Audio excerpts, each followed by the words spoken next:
Welcome to the Learning Pines YouTube. We hope this video helps. In this video, I will show you how to set up a footprint chart on TradingView. First, open your TradingView platform and choose the asset you wish to analyze. Next, locate the Indicators button, typically found at the top of your chart interface.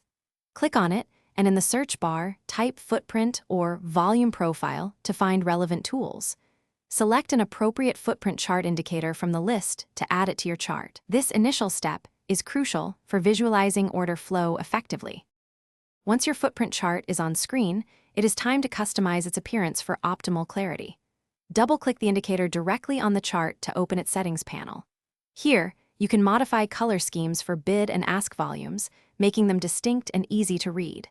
Adjust how volume profiles and clusters are displayed, perhaps choosing a gradient or solid fill.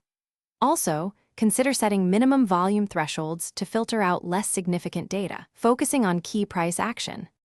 Now that your chart is set up, let us delve into interpreting the data. Focus on understanding the bid volume versus ask volume at each specific price level.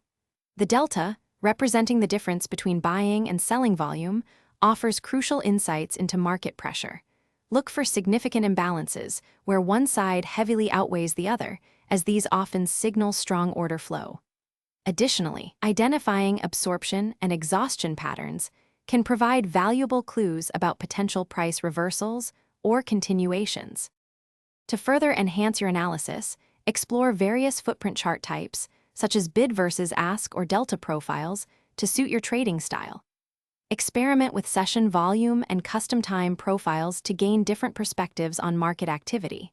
Remember to combine footprint analysis with other technical indicators, like moving averages or support and resistance levels, for a more comprehensive view. Consistent practice, perhaps 15 minutes daily, is key to developing your interpretation skills and making informed trading decisions. Thanks for watching. Consider subscribing if we helped you.